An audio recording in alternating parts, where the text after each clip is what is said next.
Hola, aquí mis perros muy equilibrados, como siempre.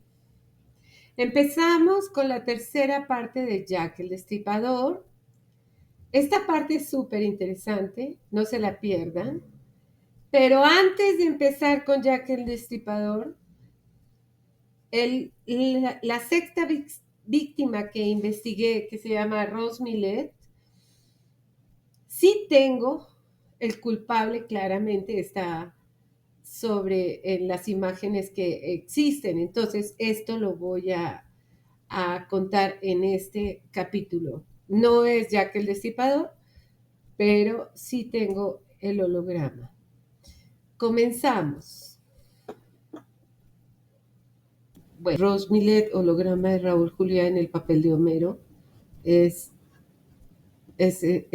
sí, hay un retrato de un culpable que se parece muchísimo a él y que yo creo que fue ese el sexto. Aquí les voy a pasar los posibles culpables. Aquí están. Aquí están todos, ¿no? Aquí está Homero Adams, está muy fácil leerlo. Se llama Aaron Kominsky. Ese podría ser el culpable del sexto asesinato. Por último, esta investigación la hice más o menos paralela con Hitler, que lo tengo en 2020. En febrero 7 del 2020, lo que arranqué con Hitler, entonces fue por abril o mayo del 2020. Y en esa época no se sabía nada de lo que ahora se sabe de Gerard Depardieu, que ha sido demandado por muchas mujeres que dicen que fueron violadas por él o abusadas por él. Y casualmente conecta con Jack el Destripador de una forma mucho menos, pues no conecta con asesinatos, pero sí con abuso y con violaciones a mujeres. Entonces, lo que estoy diciendo es que los universos son paralelos. En la parte de lo psíquico, los universos son paralelos. Por lo tanto, estaríamos leyendo que Jack el Destripador y Gerard Depardieu podrían ser paralelos en un nivel mucho más sano en el caso de Gerard Depardieu.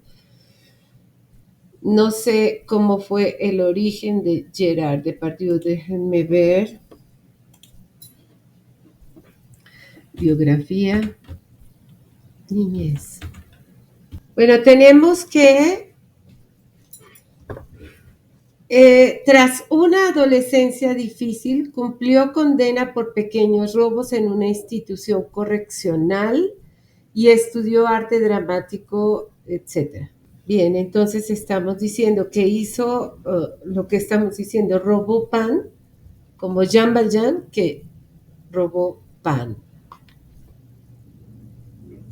Fue el tercero de 6 hijos de una familia humilde.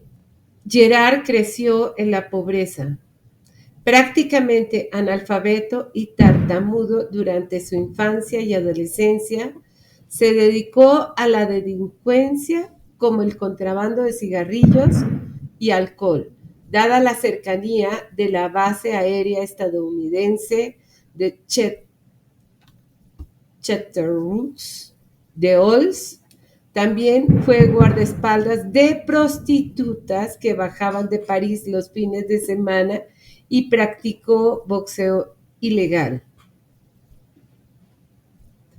Bien, entonces tenemos la biografía de Gerard Depardieu, conecta con la obra de Los Miserables de Víctor Hugo. Entonces sabemos que Gerard Depardieu aprendió a ser boxeador y que Jean Valjean tenía una fuerza brutal. Los dos en eso también se parecen. Para terminar, hay un pequeño gran detalle, y es que Javert, el persecutorio comandante de Jean Valjean, se suicidó.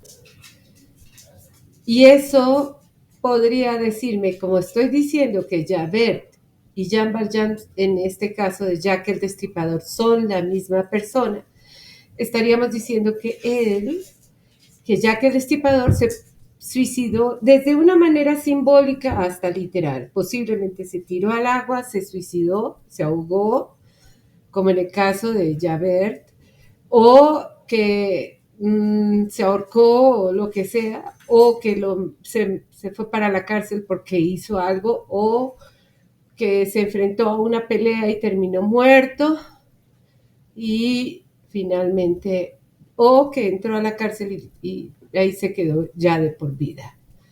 Ese es lo último que podría estar diciendo de Jack el Destripador, del perfil de Jack el Destripador. Este es como el resumen de mi trabajo. Si les gusta, pues compartan. Bienvenidos a mi canal, suscríbanse y activen la campanita y denle like al video. Nos vemos en el siguiente.